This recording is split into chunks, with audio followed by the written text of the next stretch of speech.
मेधा शुरू से ही पढ़ने में होशियार और मेधावी छात्रा थी। अच्छी पढ़ाई के बाद अच्छा कॉलेज सिलेक्शन और फिर बहुत अच्छी जॉब। तूने तो मेरा नाम रोशन कर दिया मेधा। अरे लेकिन ये जो काम करने का तरीका है ना, इसे बदल ले।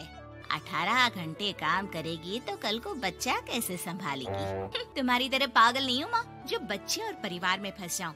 मैं तो जिंदगी खुल कर जीऊंगी। सब कहने की बात होती है बेटा, अपने बच्चे का सुख हर कोई चाहता है। वक्त बीतता है और मेधा की शादी हो जाती है। शादी के कुछ सालों में ही मेधा एक सुंदर से बेटे की माँ बन जाती है। अरे यार, मेरी मैटरनिटी लीव खत्म हो रही है, क्या करे? माँ भी नहीं आ सकती, कैसे मैनेज करूँ?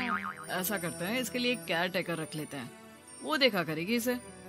मेधा को पति की बात जंच जाती है और वो केयर टेकर की तलाश शुरू कर देती है। एक दिन उन लोगों के घर एक महिला आती है जो दिखने में पढ़ी लिखी लगती है। जी, क्या काम है आपको? मैम, मेरा नाम स्नेहा है। आपका एड देखा केयर टेकर का, क्या मैं आपके यहाँ काम कर सकती हूँ? हाँ, क्यों नहीं, लेकिन आप तो अच्छे घर की लगती हैं, फिर नौकरी क्यों?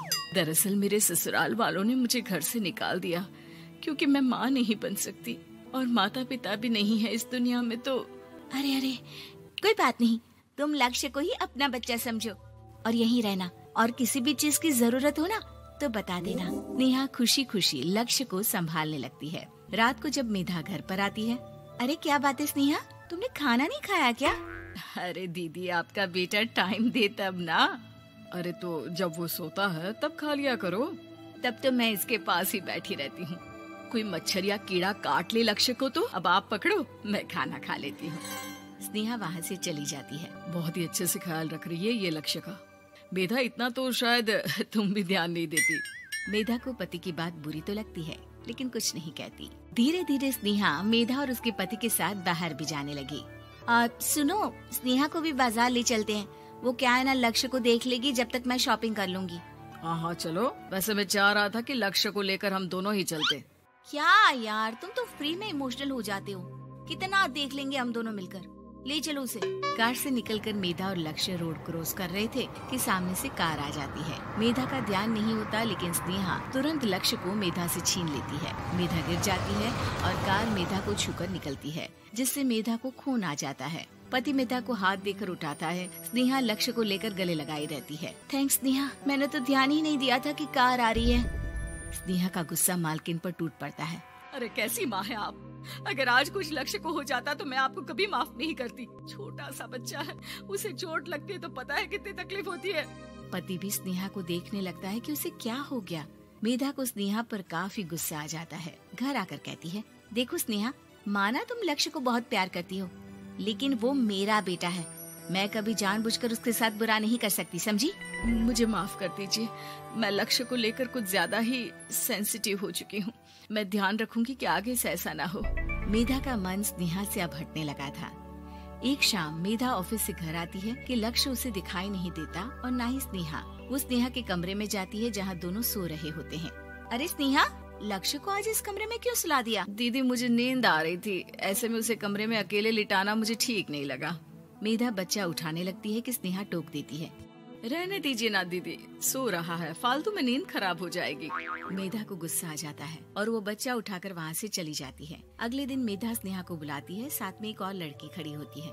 स्नेहा, अब तुम अपना कुछ और देख लो, हम लोगों को नई केयर टेकर मिल गई है, तुम इस हफ्ते घर छोड़ देना। स्नेहा का मन लक्ष्य को छोड़ने का नहीं करता, लेकिन नौकरी तो नौकरी होती है ना। स्नेहा घर से चली जाती है। धीरे धीरे महीने और साल बीतते जाते हैं और लक्ष्य एक नौजवान लड़का हो जाता है। लक्ष्य, आज मुझे मंदिर जाना है, ले चलोगे? ठीक है माँ, एक काम करके अभी वापस आता हूँ, तब तक आप और पापा दोनों तैयार हो जाइए। दोनों तैयार होकर बैठ जाते हैं लेकिन लक्ष्य काफी देर तक नहीं आता। अरे मेधा, फोन तो करो लक्ष्य को, देखो क्या हो गया उसे। मेधा फोन करती है तो पता चलता है कि लक्ष्य का एक्सीडेंट हो गया है और वो सिटी अस्पताल में है। जल्दी चलिए, पता नहीं कैसा होगा मेरा बेटा। अरे चिंता ना करो, सब ठीक होगा, मैं अभी कार निकालता हूँ। दोनों मियाँ बीवी अस्पताल पहुँचते हैं जहाँ वो लोग देखते हैं कि लक्ष्य बिस्तर पर पड़ा होता है। एक महिला इन्हें यहाँ लेकर आई है, वो वहाँ बैठी है, लेकिन फिलहाल तो आप लोगों को इनके लिए किडनी का प्रबंध करना होगा। एक्सीडेंट में इसकी किडनी डैमेज हो गई है। मेरी ले लीजिए डॉक्टर साहब, मेरे बेटे को बचा लीजिए। नहीं नहीं, आप माँ हैं, आपकी नहीं ले सकते, पिता की भी नहीं। आप किसी रिलेटिव या दोस्त से पता कर लें और हाँ थोड़ा जल्दी करें क्योंकि देर होने से मामला बिगड़ सकता है। मेधा बैठकर रोने लगती है कि वहाँ डॉक्टर आ जाते हैं। जिस औरत ने आपके बेटे को यहाँ भर्ती कराया था वो अपनी किडनी आपके बेटे को देना चाहती है। कौन है वो? कहाँ है वो? तभी वहाँ स्नेहा आ जाती है। स्नेहा तुम? मैं लक्ष्य को पहचान नहीं पाई थी, लेकिन आप लोगों को देखकर समझ गई कि ये लक्ष्य है, इसलिए वापस आ गई। मैं अपनी किडनी आपके बेटे को देना चाहती हूँ। मेरी अपनी तो कोई औलाद नहीं, लेकिन लक्ष्य में मैंने हमेशा अपना बच्चा देखा। तुम धन्य हो स्नेहा, जो इतने साल में भी लक्ष्य को भूल नहीं पाई। सही मामले में तो वो तुम्हारा ही बच्चा होगा, क्योंकि जन्म भले ही मैंने दिया हो, लेकिन आज तुम उसकी जिंदगी बचा रही हो।